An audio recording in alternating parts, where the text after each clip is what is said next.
വളരെ ചെറിയ സമയം കൊണ്ട് അത്യാവശ്യം കുഴപ്പമില്ലാത്തൊരു എമൗണ്ട് പ്രോഫിറ്റ് ഉണ്ടാക്കാനായിട്ട് ഇന്ന് സാധിച്ചിട്ടുണ്ട്. സോ ആ ട്രേഡ് എങ്ങനെയാണ് എടുത്തിട്ടുള്ളത്, നമ്മൾ ഓൾറെഡി മുൻപ് ഒരു വീഡിയോയിൽ എക്സ്പ്ലെയിൻ ചെയ്തിട്ടുള്ള ഒരു സിമ്പിൾ കോൺസെപ്റ്റ് ആണ്. ഓർഡർ ബ്ലോക്സ് എന്ന് പറയുന്ന വളരെ സിമ്പിൾ ആയിട്ടൊരു കോൺസെപ്റ്റ് ഉപയോഗിച്ചുകൊണ്ട് എടുത്തിട്ടുള്ള ഒരു ട്രേഡാണ്. അപ്പോൾ ആ ട്രേഡ് എന്തൊക്കെ കാര്യങ്ങൾ നോക്കിക്കൊണ്ടാണ് എടുത്തിട്ടുള്ളത്, ഞാൻ ആ ട്രേഡ് എടുത്തതിൻ്റെ ഒരു രീതി എന്തൊക്കെയായിരുന്നു എന്നുള്ള കാര്യങ്ങളൊക്കെയാണ് ഇന്നത്തെ ഒരു വീഡിയോയിൽ നമ്മൾ നോക്കാനായിട്ട് പോകുന്നത്. നമ്മൾ ഇങ്ങനത്തെ വീഡിയോസ് ചെയ്യുമ്പോൾ പലരും കമൻ്റ് ആയിട്ട് പറയാറുള്ളൊരു കാര്യമാണ് ലൈവായിട്ട് ട്രേഡ് ചെയ്ത് കാണിക്കാൻ പറയാറുണ്ട്. ശരിക്കും പറഞ്ഞു കഴിഞ്ഞാൽ ലൈവായിട്ടൊരു ട്രേഡ് ഞാനിപ്പോൾ ചെയ്യുന്ന പോലെ റെക്കോർഡ് ചെയ്ത് അത് പോസ്റ്റ് ചെയ്യുക എന്ന് പറയുന്നത് കുറച്ച് ബുദ്ധിമുട്ടായിട്ടുള്ള കാര്യമാണ്. ഞാൻ കുറച്ച് വീഡിയോസ് അങ്ങനെ ചെയ്തിട്ടുണ്ടായിരുന്നു, അതിൻ്റെ ബുദ്ധിമുട്ടുകൾ നല്ലപോലെ എനിക്കറിയാം. അപ്പോൾ അത് അത്രയും ബുദ്ധിമുട്ടായിട്ടുള്ള രണ്ടും കൂടി ഒരുമിച്ച് ചെയ്യുക എന്ന് പറയുന്നത് വളരെ ബുദ്ധിമുട്ടായിട്ടുള്ള കാര്യമായതുകൊണ്ടാണ് ഞാനൊരു ട്രേഡ് എടുത്ത് കഴിഞ്ഞതിന് ശേഷം അത് ലോസ് ആയാലും പ്രോഫിറ്റ് ആയാലും ഞാനതിൻ്റെ എന്തുകൊണ്ട് ആ ട്രേഡ് എടുത്തു എന്നുള്ള കാര്യങ്ങൾ ചാർട്ട് റീപ്ലേ ചെയ്തുകൊണ്ട് എക്സ്പ്ലെയിൻ ചെയ്ത് കാണിക്കുന്നത്. ഓക്കെ, അപ്പോൾ ആ രീതിയിലാണ് നിലവിൽ ഇപ്പോഴത്തെ എൻ്റെ സിറ്റുവേഷൻസ് വെച്ചുകൊണ്ട് എനിക്ക് ചെയ്യാനായിട്ട് സാധിക്കുള്ളൂ. അപ്പോൾ ആ ഒരു കാര്യങ്ങൾ എല്ലാവരും മനസ്സിലാക്കാൻ ശ്രമിക്കുക. ആൻഡ് ഈ ഒരു ട്രേഡ് ഞാൻ എടുത്ത സമയത്ത് അത് കംപ്ലീറ്റ് ആയിട്ട് സ്ക്രീൻ റെക്കോർഡ് ഞാൻ ചെയ്തിട്ടുണ്ട്. ഓക്കെ, അപ്പോൾ ഞാൻ ആ ട്രേഡ് എടുത്തതിൻ്റെ എല്ലാ കാര്യങ്ങളും നിങ്ങൾക്ക് ഇവിടെ സ്ക്രീൻ റെക്കോർഡിങ് ഞാൻ കാണിച്ചു തരാം. അപ്പോൾ നിങ്ങൾക്ക് അത് എന്തൊക്കെ കാര്യങ്ങളാണ് അവിടെ ചെയ്തിട്ടുള്ളത് നിങ്ങൾക്ക് ഏകദേശം മനസ്സിലാക്കാൻ സാധിക്കും. ആൻഡ് ഇതുപോലുള്ള വീഡിയോസ് ഇനിയും വേണമെന്നുണ്ടെങ്കിൽ തീർച്ചയായിട്ടും വീഡിയോയ്ക്ക് ഒരു ലൈക്ക് അടിക്കുക. ആൻഡ് നിങ്ങളുടെ അഭിപ്രായങ്ങൾ താഴെ കമൻറ്റ് ചെയ്യുക. കാരണം നിങ്ങളുടെ കമൻറ്റാണ് എനിക്കുള്ള മോട്ടിവേഷൻ. അധികം സമയം കളയണ്ട, നേരെ ട്രേഡിലേക്ക് പോകാം.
ഓക്കെ ഗൈസ്, അപ്പോൾ ഈ ഒരു ട്രേഡ് ഞാൻ എന്തുകൊണ്ട് എടുത്തു എന്നുള്ള കാര്യങ്ങൾ ഞാൻ ജസ്റ്റ് ചാർട്ട് ഒന്ന് റീപ്ലൈ ചെയ്തുകൊണ്ട് ഞാൻ കാണിച്ചു തരാം. ഞാനിതെല്ലാം ഒന്ന് ക്ലിയർ ചെയ്യുന്നുണ്ട്. ആൻഡ് ഏകദേശം പ്രൈസ് ഈ ഒരു ഏരിയയിൽ നിൽക്കുമ്പോഴായിരുന്നു ഞാൻ ഈ ഒരു ട്രേഡ് എടുക്കാനായിട്ടുള്ള ഇതിൻ്റെ അനാലിസിസ് സ്റ്റാർട്ട് ചെയ്തിട്ടുള്ളത് ഇവിടെ നിന്നായിരുന്നു. അപ്പോൾ ഇവിടെ നോക്കുകയാണെങ്കിൽ ആദ്യമേ തന്നെ ഞാൻ ഈ ഒരു ഓർഡർ ബ്ലോക്കിൽ ഇവിടെ ഈ ഒരു ഓർഡർ ബ്ലോക്കിൽ ഒരു ട്രേഡ് എടുക്കാനുള്ള പ്ലാൻ ഉണ്ടായിരുന്നു. ഏകദേശം ഇവിടെ ഒരു എൻട്രി വെച്ചിട്ടുണ്ടായിരുന്നു. പക്ഷേ നിങ്ങൾക്ക് കാണാൻ പറ്റുന്നുണ്ട് വളരെ ചെറിയ ഒരു വ്യത്യാസത്തിൽ നമുക്ക് അവിടെ നിന്ന് ഒരു റിജക്ഷൻ കിട്ടുന്നുണ്ട്. സോ പിന്നെ ഞാൻ ആ ഒരു എൻട്രി നോക്കിയില്ല, ഞാൻ ആ ഒരു ഓർഡർ ക്യാൻസൽ ചെയ്തു. കാരണം നമ്മുടെ എൻട്രി പ്രൈസ് ഹിറ്റ് ആയില്ല, അവിടെ നല്ല രീതിയിൽ റിജക്ഷൻ കിട്ടി. സോ നമ്മൾ അവിടെ പിന്നെ നോക്കിയിരിക്കേണ്ട ആവശ്യമില്ല, അതുകൊണ്ട് ഞാനത് ക്യാൻസൽ ചെയ്തു. ആൻഡ് പിന്നീട് ഞാനൊരു ഹയർ ടൈം ഫ്രെയിമിലേക്ക് പോയപ്പോൾ, ഞാനൊരു 4 hour ടൈം ഫ്രെയിമിലേക്ക് പോയപ്പോൾ ഇവിടെ കാണാൻ പറ്റുന്ന ഒരു കാര്യമെന്ന് പറയുന്നത് ഇവിടെ നല്ലൊരു ഓർഡർ ബ്ലോക്ക് ഉണ്ട്. ഓക്കെ, നമുക്ക് ഇവിടെ ഒരു ഓർഡർ ബ്ലോക്ക് ഉണ്ട്, അല്ലെങ്കിൽ ഒരു ഡിമാൻഡ് സോൺ ഉണ്ടെന്ന് പറയാം. ഓക്കെ, ഇവിടെ ഒരു ഡിമാൻഡ് സോൺ ആണെന്ന് പറയാം. ആ ഡിമാൻഡ് സോണിൽ എത്തിയപ്പോൾ വളരെ നല്ല രീതിയിലുള്ള റിജക്ഷൻ പ്രൈസ് കിട്ടിയിട്ടുണ്ട്. ഓക്കെ, ഡിമാൻഡ് സോണിൽ നിന്നും നല്ല രീതിയിലുള്ള റിജക്ഷൻ പ്രൈസ് കിട്ടിയിട്ടുണ്ട്. സോ ഇവിടെ നിന്നൊരു ബുള്ളിഷ് ആയിട്ടുള്ള മൂവ്മെൻറ്റാണ് നമുക്ക് പിന്നീട് എക്സ്പെക്ട് ചെയ്യാൻ സാധിക്കാം. ഓക്കെ, അപ്പോൾ ഞാൻ ആ ഒരു പ്രതീക്ഷ വെച്ചുകൊണ്ട് തന്നെ ആ ഡയറക്ഷനിലേക്കാണ് ഞാൻ പിന്നീട് ലോവർ ടൈം ഫ്രെയിമിൽ ഒരു ട്രേഡ് നോക്കിയിട്ടുണ്ടായിരുന്നത്. ഓക്കെ, അപ്പോൾ ഞാനൊരു 5 minutes ടൈം ഫ്രെയിമിലേക്ക് വരുന്നു. അപ്പോൾ ഈ 5 minutes നമുക്ക് ഇനി ഒരു ബുള്ളിഷ് ആയിട്ടുള്ള ഒരു സംഭവമാണ് കിട്ടേണ്ടത്, ഒരു ബുള്ളിഷ് ആയിട്ടുള്ള ഒരു കൺഫർമേഷനാണ് കിട്ടേണ്ടത്. അപ്പോൾ നമുക്ക് പിന്നീട് ഒരു 2 ക്യാൻഡിൽ ഫോം ചെയ്തപ്പോഴേക്കും ഒരു 2 ക്യാൻഡിൽ ഫോം ചെയ്തപ്പോഴേക്കും ഒരു 3ാമത്തെ ക്യാൻഡിലൂടെ ഫോം ചെയ്തപ്പോൾ എനിക്ക് കൃത്യമായിട്ട് ഇവിടെ ഒരു ഓർഡർ ബ്ലോക്ക് കിട്ടിയിട്ടുണ്ട്. ഓക്കെ, ഈ ഒരു ഓർഡർ ബ്ലോക്ക് എനിക്കൊരു വാലിഡ് ആയിട്ടുള്ള ഓർഡർ ബ്ലോക്ക് ആയിട്ട് തോന്നി. കാരണം നമ്മൾ ഓർഡർ ബ്ലോക്കിൻ്റെ ക്ലാസ്സിൽ പഠിച്ച പോലെ തന്നെ അതേ കോൺസെപ്റ്റുകളെല്ലാം തന്നെ വരുന്ന രീതിയിലുള്ളൊരു ഓർഡർ ബ്ലോക്ക് ആണ് ഇവിടെ കിട്ടിയിട്ടുള്ളത്. സോ ഞാൻ ഈ ഒരു ഓർഡർ ബ്ലോക്കിലാണ് ഞാനൊരു എൻട്രി പ്ലാൻ ചെയ്തിട്ടുണ്ടായിരുന്നത്. ആൻഡ് സ്റ്റോപ്പ് ലോസ് ഇതിന് പ്രീവിയസ് ആയിട്ടുള്ളൊരു സ്വിംഗ് ലോക്ക് താഴെയായിട്ട് ഞാൻ എൻ്റെ സ്റ്റോപ്പ് ലോസും വെച്ചിട്ടുണ്ടായിരുന്നു. ഒരു 1:2 റിസ്ക് റിവാർഡ് റേഷ്യോയിലാണ് ഞാൻ ടാർഗറ്റ് വെച്ചിട്ടുണ്ടായിരുന്നത്. ഓക്കെ, ഈ രീതിയിലായിരുന്നു ഞാൻ എൻ്റെ ടാർഗറ്റും അവിടെ വെച്ചിട്ടുണ്ടായിരുന്നത്. ആൻഡ് ഞാൻ നമ്മുടെ എൻട്രി പ്രൈസ് മുതൽ ടാർഗറ്റ് പ്രൈസ് വരെയുള്ള ഈ ഒരു ഏരിയയുടെ ഒരു പകുതി എടുത്തുകൊണ്ട് ഏകദേശം ഈ ഒരു ഏരിയയിൽ ഞാൻ എൻ്റെ ടാർഗറ്റ് 1 ഞാൻ സെറ്റ് ചെയ്തിട്ടുണ്ടായിരുന്നു. ഓക്കെ, ഈ രീതിയിലാണ് ഞാൻ ഈ ഒരു ട്രേഡ് എടുത്തിട്ടുണ്ടായത്. അപ്പോൾ ഈ ഒരു എൻട്രി ട്രിഗർ ആയതിനു ശേഷം ടാർഗറ്റ് 1ലേക്ക് എത്തുകയാണെങ്കിൽ ഞാനവിടെ ഒരു ലിമിറ്റ് ഓർഡർ സെറ്റ് ചെയ്തിട്ടുണ്ടായിരിക്കും. ഈ ടാർഗറ്റ് 1ൻ്റെ പ്രൈസിൽ ഞാൻ എടുത്തിട്ടുള്ള ക്വാണ്ടിറ്റിയുടെ പകുതി അവിടെ സെല്ല് ചെയ്യണം എന്നുള്ള രീതിയിലുള്ളൊരു ഓർഡർ ഞാനവിടെ ടാർഗറ്റ് 1 പ്രൈസ് ഞാൻ സെറ്റ് ചെയ്ത് വെച്ചിട്ടുണ്ടായിരിക്കും.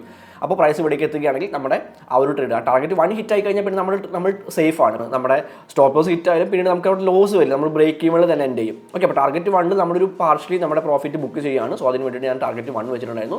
ആൻഡ് നിങ്ങൾക്ക് ഇവിടെ കാണാൻ പറ്റുന്നത് ഏത് രീതിയിലാണ് ഈ ഒരു ട്രേഡ് പിന്നീട് പോയിട്ടുള്ളത് കാണാൻ പറ്റുന്നത്. ഓക്കെ, നമ്മുടെ എൻട്രി ഇവിടെ ട്രിഗർ ആവുന്നുണ്ട്, നമ്മൾ ട്രേഡിലേക്ക് കയറുന്നുണ്ട്. അതിന് വളരെ പെട്ടെന്ന് തന്നെ നമ്മുടെ ടാർഗറ്റ് പ്രൈസിലേക്ക് പ്രൈസ് പോകുന്നുണ്ട്. ഈ വളരെ പെട്ടെന്ന് തന്നെ നമ്മുടെ ടാർഗറ്റ് ഇവിടെ ഹിറ്റ് ആവുന്നത് നമുക്കിവിടെ കാണാനായിട്ട് പറ്റുന്നുണ്ട്. അപ്പോൾ ഈ ഒരു രീതിയിലാണ് ഞാൻ ഈ ഒരു ട്രേഡ് എടുത്തിട്ടുള്ളത്. ഞാനൊരു ഹയർ ടൈം ഫ്രെയിം അനാലിസിസും അതുപോലെ തന്നെ ലോവർ ടൈം ഫ്രെയിമിൽ വന്നിട്ടൊരു ട്രേഡ് ഓപ്പർച്യൂണിറ്റി നോക്കിയാണ് ചെയ്തിട്ടുള്ളത്. ഒരു മൾട്ടി ടൈം ഫ്രെയിം അനാലിസിസ് ആണ്. ഓർഡർ ബ്ലോക്സ് ആണ് നമ്മുടെ മെയിൻ ആയിട്ടുള്ള ഒരു എൻട്രി ക്രൈറ്റീരിയ ആയിട്ട് ഞാൻ നോക്കിയിട്ടുണ്ടായത്. ഓക്കെ, അപ്പോൾ ഹയർ ടൈം ഫ്രെയിമിൽ ഒരു ഡയറക്ഷൻ കിട്ടി, ആ ഡയറക്ഷനെ സപ്പോർട്ട് ചെയ്യുന്ന രീതിയിൽ ലോവർ ടൈം ഫ്രെയിമിൽ വന്നിട്ട് ഒരു ട്രേഡ് എടുത്തു. ഇത് മാത്രമാണ് ഞാൻ ബേസിക്കലി ഇവിടെ ചെയ്തിട്ടുള്ളത്. ഓക്കെ, സോ വളരെ സിമ്പിൾ ആയിട്ടുള്ള, വളരെ പെട്ടെന്ന് തന്നെ ഏകദേശം ഒരു 40 മിനിറ്റോളം മാത്രമേ എടുത്തുള്ളൂ. നമുക്ക് കാണാം ഇവിടെ മുതൽ ഒരു 35 മിനിറ്റ് മാത്രമേ ഈ ഒരു ട്രേഡ് കംപ്ലീറ്റ് ആവാനായിട്ട് എടുത്തിട്ടുള്ളൂ. സോ അത്രയും ചെറിയ സമയം കൊണ്ട് നമുക്ക് എനിക്ക് കിട്ടിയിട്ടുള്ള പ്രോഫിറ്റ് കാണാൻ പറ്റും. ഓക്കെ, ഞാനൊരു 3 തവണയായിട്ടാണ് ലിക്വിഡിറ്റി കുറവുള്ളതുകൊണ്ടാണെന്ന് അറിയില്ല, ഒരു ലാസ്റ്റ് ഒരു ഓർഡർ, ആ മെയിൻ ടാർഗറ്റിൽ ഓർഡർ അത് സെല്ലാവാനായിട്ട് 2 തവണയായിട്ടാണ് സെല്ലായിട്ടുള്ളത്. സോ നമുക്ക് ടോട്ടലായിട്ടൊരു 10,500 രൂപയോളം പ്രോഫിറ്റോട് കിട്ടുന്നുണ്ട്. 40.8, 48.8, 37.05 അത്രയും USDT നമുക്ക് 3 തവണയായിട്ട് നമുക്ക് സെല്ല് ചെയ്യാനായിട്ട് സാധിച്ചിട്ടുണ്ട്, നമുക്ക് പ്രോഫിറ്റ് ബുക്ക് ചെയ്യാനായിട്ട് സാധിച്ചിട്ടുണ്ട്. ആൻഡ് ഓവറോൾ നമ്മളൊരു 10,500 രൂപയുടെ പ്രോഫിറ്റ് ഈ വളരെ ചെറിയ സമയം കൊണ്ട് ഈ ഒരു ഓർഡർ ബ്ലോക്ക് എന്ന് പറയുന്ന കോൺസെപ്റ്റ് വെച്ചുകൊണ്ട് നമുക്ക് ട്രേഡ് ചെയ്തുണ്ടാക്കാനായിട്ട് സാധിച്ചിട്ടുണ്ട്. ഓക്കെ ഗൈസ്, അപ്പോൾ വളരെ സിമ്പിൾ ആയിട്ടുള്ള, നമ്മൾ ഓൾറെഡി ഡിസ്കസ് ചെയ്തിട്ടുള്ള വളരെ പവർഫുൾ ആയിട്ടുള്ള ഒരു ചാർട്ട് അനാലിസിസ് കോൺസെപ്റ്റ് ആയിട്ടുള്ള ഓർഡർ ബ്ലോക്സ് വെച്ചുകൊണ്ടാണ് ഈ ഒരു ട്രേഡ് എടുത്തിട്ടുള്ളത്. നിങ്ങൾക്ക് കൃത്യമായിട്ട് ഈ ഒരു വീഡിയോയിൽ നിന്നും എന്തെങ്കിലും കാര്യങ്ങൾ നിങ്ങളുടെ അടുത്ത ട്രേഡിന് ഉപകാരപ്പെടുന്ന രീതിയിൽ കിട്ടിയിട്ടുണ്ടാവുമെന്ന് വിചാരിക്കുകയാണ്. അങ്ങനെ കിട്ടിയിട്ടുണ്ട് എന്നുണ്ടെങ്കിൽ തീർച്ചയായിട്ടും വീഡിയോക്ക് ലൈക്ക് അടിക്കുക. ആൻഡ് നിങ്ങളുടെ അഭിപ്രായങ്ങൾ തീർച്ചയായിട്ടും താഴെ കമൻറ്റ് ചെയ്യുക. Happy trading. അടുത്ത വീഡിയോയിൽ കാണാം.